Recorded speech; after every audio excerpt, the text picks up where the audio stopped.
question sur le sujet et après simplement en dehors du sujet. Je peux me permettre une question? Fadal. Vous voulez que je vous apporte la feuille ou je le lis tout?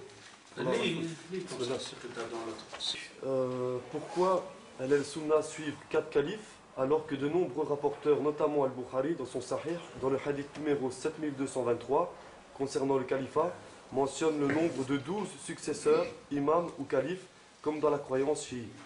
Aurait-il raison que sur ce sujet, ou sur d'autres, ou que sur celui-là?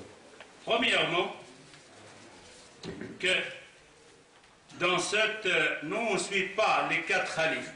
Car le prophète sallallahu alayhi wa sallam, dans un hadith, je ne l'ai pas cité ici, si je le trouve, je vais vous le citer, Inch'Allah. Car le prophète sallallahu alayhi wa sallam, il dit que le khilafa, il aura autant d'années, 30 années ou 31. Quand on calcule le khilafa de Abu Bakr et Omar et Othman et Ali, on trouve juste ce que le prophète sallallahu alayhi wa sallam. Combien il était khilafa Abu Bakr et Omar, on trouve justement exact la date, ce que le prophète sallallahu alayhi wa sallam, il nous dit. Ça ne veut pas dire que ceux-là, ils ne sont pas le khilafa, mais le khilafa sur la voie du prophète sallallahu alayhi wa sallam, c'est ces 4-là. Et qui nous a désigné ça? C'est le prophète sallallahu alayhi wa sallam, c'est pas nous qui a dit ça. Je crois qu'elle est dans notre feuille. Alors, quand nos autres ont dit que les 4 khalifes, ça ne veut pas dire que les autres khalifas. Même on dit Muawiyah radiyallahu anhu khalifa. C'est pour ça quand les gens ils disent Omar ibn Abdel Aziz c'est le 5e khalif. On dit non, c'est faux. Ça c'est la parole des chiites. Les chiites et nous autres on est rentrés dans le jeu. Ils nous disent Omar ibn Abdel Aziz le 5e khalif. Et Utamil Muawiyah, ils l'ont sauté. Ils ont éliminé Muawiyah radiyallahu. Nous on dit non, il n'est pas le 5e khalif. Le 5e khalif c'est Muawiyah radiyallahu. Après lui, eux ils ont dit pour faire sauter Muawiyah. Toutes les autres c'est des khulafa. Après c'est Yazid et le reste ainsi de suite quoi. Jusqu'aux 12. Des compagnons du prophète sallallahu alayhi wa sallam. On ne parle pas en dehors des compagnons du prophète sallallahu alayhi wa sallam. Pas mélanger les enfants des compagnons avec les compagnons. Compagnons une chose, les enfants c'est autre chose. Ok? Parce que les compagnons, comme on a dit, c'est Allah Azza wa Jal qui les a choisis pour le prophète sallallahu alayhi wa sallam. Pas leurs enfants. Alors on dit à ce moment-là, c'est le prophète sallallahu alayhi wa sallam, il dit que le khilafa va être sur le nubuwa 30 ou 31. Quand on calcule le khilafa d'Abu Bakr et d'Omar et d'Ali, on trouve cette date-là, on dit ça, c'est celle-là que le prophète sallallahu alayhi wa sallam il a parlé, et après ça va changer le khilafa, et on l'a bien vu avec Muawiyah, avec son fils, etc. et tout ça. Mais les deux préférés, où le prophète sallallahu alayhi wa sallam il dit après moi, posez la question, dans les hadiths, posez la question, ou suivez la sunna d'Abu Bakr ou Omar, les deux. Après les autres deux. Alors, quand nous autres on dit les 4 qui a désigné le prophète sallallahu alayhi wa sallam, on dit les meilleurs khilafas. Ok? Et après les autres khilafas, ils sont moins. Mais il n'y a pas de 12, comme les chiites ils disent, qui sont intouchables, le ma'soumé. C'est dans le Bukhari que j'ai lu ça. De? Dans le Sahih de Bukhari, c'est écrit 12 imams. 12 imams, c'est-à-dire qu'ils vont venir dans le khilafa et après ça va se devenir donc de reine, de président, etc. et tout ça. Mais donc, ça ne veut pas dire des ma'soumé ou intouchables. Si je peux me permettre, on ne connaît pas les noms, je veux dire, c'est les 4. Non, ça c'est simplement un ijtihad. Il n'y a pas les 4 qu'on a de prophète sallallahu alayhi wa sallam, c'est ces 4. Le reste c'est simplement du ijtihad, l'autre il va te sortir 3, l'autre 4, l'autre 5, l'autre 6 et ainsi de suite. Non. Mais 12 on ne connaît pas quoi, on ne sait pas qui c'est. On ne sait pas c'était qui ou ça peut s'arrêter. On sait simplement que l'autre, le prophète sallallahu alayhi wa sallam, Kadal, qu'il a dit, les meilleurs gens c'est mon siècle, puis le 2e siècle, puis le 3e siècle, et après il y aura de mensonges. Mais le 12e, si on déduit, si les ulama déduisent, le 12e c'est l'imam Mehdi, vu qu'il est un imam, et que c'est indiscutable. C'est parce que le prophète sallallahu alayhi wa sallam, il en a parlé, mais qu'il va être 12, 11, etc., il va être le dernier. Donc, je veux dire, si on a 12 au total, il sera le 12e. Le 2e, oui, parce que c'est lui le dernier. Voilà. Ok. Si on prend Isa alayhi salatu salam, la même chose, car Isa c'est un compagnon du prophète sallallahu alayhi wa sallam. Isa alayhi salatu salam va venir comme compagnon du prophète sallallahu alayhi wa sallam. C'est pour ça quand on pose la question, est-ce qu'il y a un compagnon vivant du prophète sallallahu alayhi wa sallam, on dit oui. Non. Mais le Mahdi qu'on attend, nous, c'est pas le Mahdi des chiites. Ce que j'essaie de comprendre, est-ce qu'il est dans une grotte à Samora ou est-ce qu'il va vivre comme tout le monde, il va naître au monde, il va venir au monde comme tout le monde? Ok, le Mahdi, le Muntadar, nous autres on n'a pas ce mot Muntadar. Muntadar c'est les chiites. Nous on dit le Mahdi. Et pour les chiites, il est déjà né. Il est né donc à l'Askari et lui il a épousé Et là, ils ont un grand problème, je ne vais pas rentrer dans les détails. Il a épousé une non-musulmane, il a eu avec un enfant. Et alors, ils ont peur qu'ils vont tuer l'enfant. Ils se sont sauvés, qu'il s'est caché dans une grotte, dans un tombeau. Et alors, ces deux-là, il y avait un qui va, donc dans les siècles, quand il a commencé leur mensonge, il y en avait un, j'ai oublié le nom, c'est lui qui ramenait les lettres. Halal, haram. Où tu as été chercher ça? Il dit, j'étais avec le tombeau, j'ai parlé avec le Mahdi. Et c'est lui. Mais après, on dit, mais il y a que toi tout seul? Il dit, oui, moi. Mais après, celui qui a ramené les lettres, là, on appelle le Raqa'i, il est mort. Et alors là, ils ne savaient pas quoi dire. Et c'est là qu'ils ont arrêté l'imama, que maintenant on ne peut pas dire halal et haram, qu'on ne peut même pas prier le vendredi, etc., jusqu'il va venir le Mahdi. Et le Mahdi, il est né, il est dans un tombeau, avec des araignées ou je ne sais pas quoi. Il fait quoi, on ne sait pas, il règne ou il parle ou quoi que ce soit. Et c'est pour ça, eux, ils te parlent toujours, quand ils parlent, ils disent H, H, H, H. Dans leur prière, quand il frappait comme ça, c'est-à-dire qu'il demande à Allah de vite, comme il dit, il va sortir de Satan. Imaginez-vous un Mahdi qui se cache dans une grotte. Ça fait des siècles qu'il se cache là-dedans. Comme les gens de la caverne dans la sourate 18. Alors, on a toujours des Mahdis qui vont sortir, des Mahdis qui sont sortis à la mer. Al-Basra, on a toujours un Mahdi qui sort à le jour. Alors, il n'y a pas de Mahdi Muntadar. Le Mahdi Muntadar, il va venir avec les signes que le prophète sallallahu alayhi wa sallam nous a montré. Un point, c'est tout. Il n'est pas encore né, il n'y est pas encore là. Le Coran qu'on a actuellement, donc il a été transmis par, on a gardé les chaînes de transmission pour savoir, pour être sûr que c'est authentique. Est-ce qu'on trouve une chaîne de transmission chiite, ou bien est-ce qu'il se base sur nos chaînes à nous pour authentifier le Coran? Pour les chaînes de transmission dans la création du monde, c'est-à-dire on a 6 milliards ou 7 milliards. La seule communauté, la seule umma qu'ils ont la chaîne de transmission, c'est Al-Sunnah al-Jama'a. Ça n'existe pas. La chaîne de transmission, ça n'existe ni chez les chrétiens, ni chez les savants, ni chez les philosophes, ni chez les chiites, ni rien. La chaîne de transmission, on le trouve simplement chez Al-Sunnah al-Jama'a. Les chiites, tout ce qu'ils ont comme hadith sahih, authentique, a été pris donc de la chaîne de transmission de Al-Sunnah wal-Jama'a. Eux, ils n'ont pas ce terme que Fulan a dit à Fulan, a dit à Fulan, a dit aux compagnons, a dit au prophète sallallahu. Ils n'ont pas cette chaîne de transmission. Dans leur chaîne de transmission, à chaque fois, vous allez trouver une personne ou deux personnes maximum. La chaîne de transmission, c'est simplement Al-Sunnah ou Al-Jama'a qui l'ont fait. Alors, donc nous autres, quand on parle de le Coran, comme il a été transmis, tout ça, on le suit avec une chaîne de transmission. Quand eux ne parlent de le Coran, ils n'ont pas de chaîne de transmission. S'ils veulent ramener quelque chose d'authentique, ils doivent se baser sur une chaîne de transmission qui nous appartient. Donne à quelqu'un pour lire ça.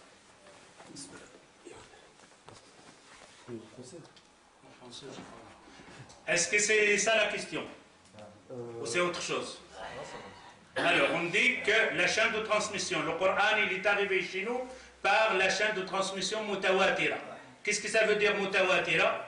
Mutawatira, c'est-à-dire que plusieurs personnes parleront des choses et c'est impossible de mettre un mensonge là-dedans. Mutawatira, c'est-à-dire, ici toi, à Charleroi, tu as dit une phrase, si je vais à Bruxelles, je trouve une autre personne, il dit la même phrase que toi. Si je vais au Maroc, il me dit la même phrase comme toi. Ces personnes, ils ne peuvent pas se rencontrer pour inventer ce mensonge. On dit à ce moment-là, quand il y a une quantité de gens qui ne parlent de la même chose, on appelle ça khabar mutawatir. Même si je ne l'ai pas vu ni entendu, khabar mutawatir. Le Coran, il est arrivé avec khabar mutawatir. Et en plus, il faut bien comprendre que le Coran n'a pas été basé sur l'écriture.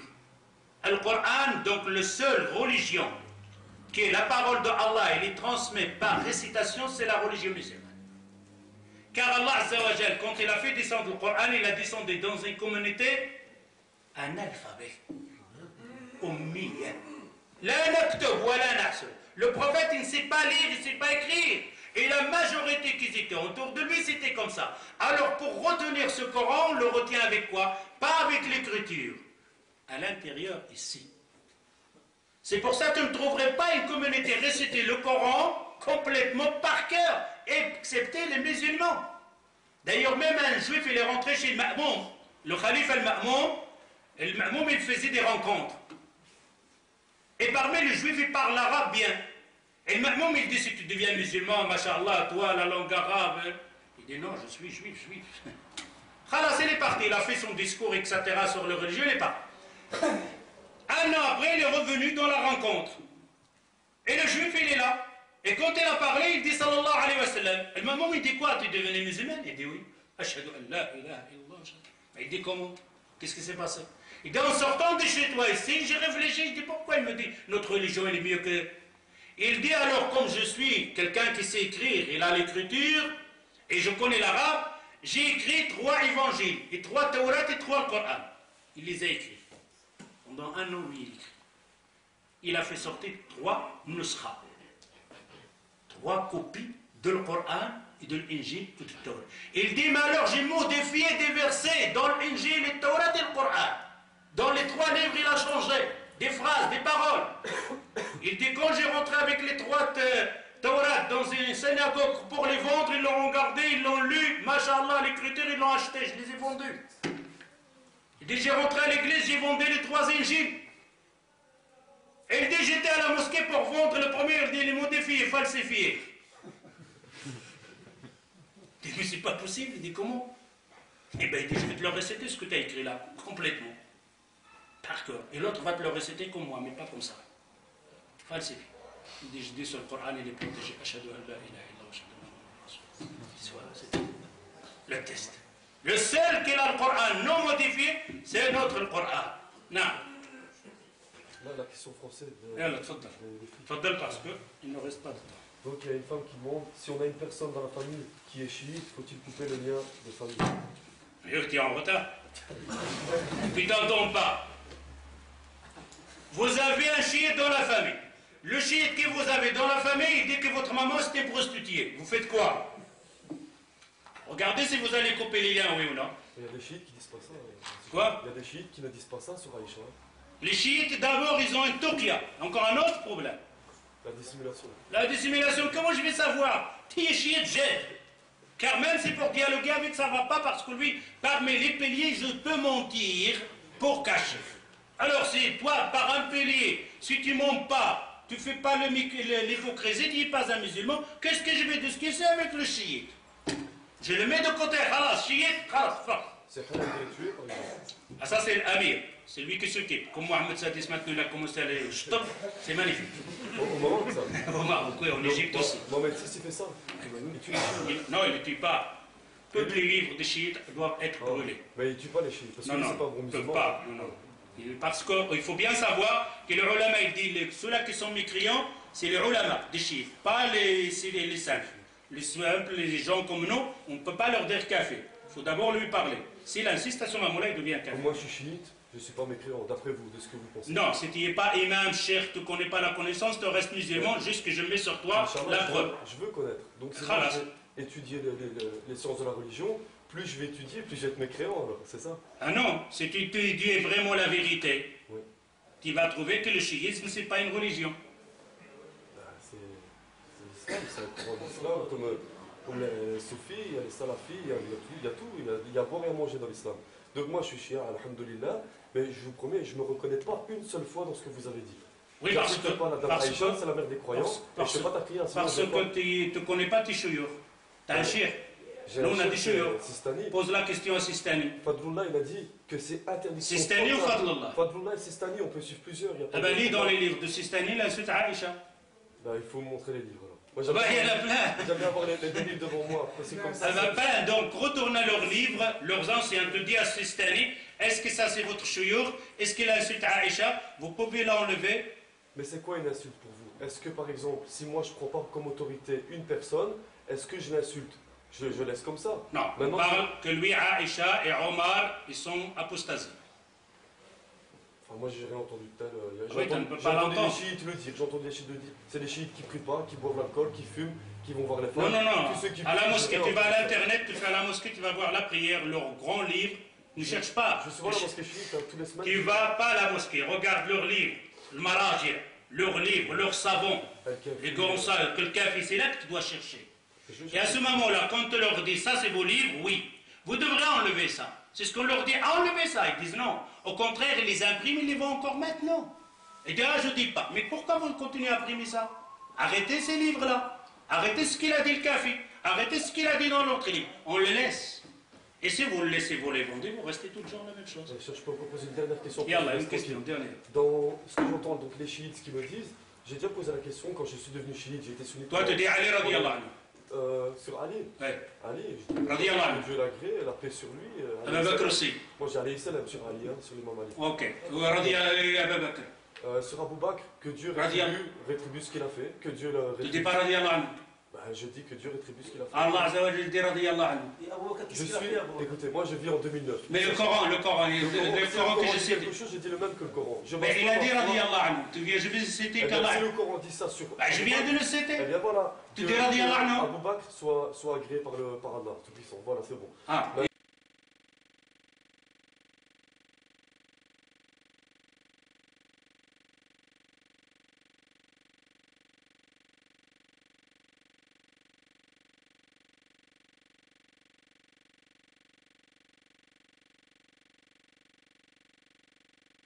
Omar ibn Khattab. Omar, la même chose. Et Aïcha. Le Coran le dit. Et le Coran aussi parle sur Aïcha, sur Hafsa, vous êtes d'accord avec moi? Il dit radiyallahu anhu.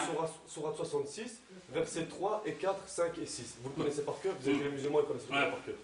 Dans la sourate d'interdiction, c'est Tahrim, je pense. Ouais. Bon, Allah Azzawajal enseigne au prophète, donc lui révèle, ô vous les épouses du prophète, si vous continuez à vous soutenir l'une l'autre contre le messager, vous aurez Allah, vous aurez le messager, vous aurez les anges. Vous aurez les anges et les meilleurs des croyants comme ennemis. Maintenant, Allah va quand même pas insulter quelqu'un, c'est une remarque, c'est quelque chose. Magnifique. Le tafsir, qu'est-ce qu'il dit tafsir? Arrête là. Voilà, expliquez-moi cette Ce question. verset, il est descendu sur qui? Sur le prophète. Il n'a pas compris, lui. Le prophète, Il a compris. Et le autre Il vivait encore avec elle. Bien sûr qu'il vit. Il est mort dans ce... Bah écoutez, chez nous les chiites, elle est morte dans le Mais oublie les chiites, le verset, il est descendu sur qui? Non, on parle de la mort. C'est pas écrit que dans le Coran que le Est-ce que le mort prophète dans sallallahu alayhi wa sallam, il a continué après ce verset vivre et aimer Aïcha? Il a failli les répudier, ça c'est dans les livres, même sur... Est-ce qu'il a continué à vivre avec et l'aimer? Bah bien, l'aimer, je ne sais pas, il a vécu avec, je ne sais rien moi. Ouais, je ne suis pas dans le cœur du prophète. On arrête, il vit avec, il l'aime pas. Hein. Le poteau. Dans la même sourate, On arrête? Bah, si vous voulez arrêter là, bah, On arrête parce que tu viens de dire une bêtise. Ouais, bien sûr. Le verset Vous en descend avez sur le plusieurs, prophète. moi je suis resté. Le verset descend sur le prophète, et c'est lui qui nous explique le prophète, et que toi, le prophète, il n'a rien compris avec Aïcha. C'est pas cette question-là. C'est vous qui déduisez ce que je viens de dire. Je ne dis pas que le prophète. J'ai pas pensé ça du prophète. Mais tu es en train de faire le tafsir. Écoutez, non, je ne fais pas le tafsir. Le tafsir, il est écrit dans le Coran. Il y a même un verset dans cette même sourate qui dit: et Allah cite en parabole les femmes de Nour et de Lot, qui étaient des femmes de messagers et qui pourtant n'ont pas suivi. Ils l'ont pas suivi. Aïcha, elle n'a pas suivi. Mais je ne dis pas ça, je dis simplement que Aïcha, dans le Coran, Allah Azzawajal les a. Comment on appelle ça? C'est. Il les a prévenus de rester Revenu. dans le bon chemin. Il a prévenu le problème, il prévient tout le monde. Il a prévenu même le prophète. Il a prévenu le prophète. Prophète, si tu dis une parole, que je te coupe la tête. Il a dit aussi le prophète. Fatima Zahra n'a pas eu ce genre de parole. Moi, ma femme, son nom, c'est Fatima Zahra. Alors, ça, Fatima Zahra, elle est mieux que le prophète. Non, c'est pas vrai. Allah Azza wa Jalla, il dit au prophète, il a fait prévenir, on met en garde. Il n'a pas mis Fatima parce que Fatima est mieux. Le juste milieu. Entre dire un truc Juste et milieu. dire autre chose. Quel prophète? Allah, il a prévenu Aïcha. Mais il n'a pas prévenu Fatima. S'il n'a pas prévenu Fatima, il a un grade. Allah, il a prévenu le prophète. Il a un moins grade. Il y a un problème là. Fatima Zahra chez les chiites et la femme s'essaye d'être. Et le prophète, il est où? Mais le prophète, il est au-dessus de Fatima Zahra. Mais il a été prévenu dans le Coran. Il a mis en garde. Là-dessus, on peut parler pendant 10 ans. 10 ans. 100 ans. نكتفي بهذا القدر ان شاء الله سبحانك اللهم وبحمدك اشهد ان لا اله الا انت استغفرك واتوب اليك والسلام عليكم مره اخرى ان شاء الله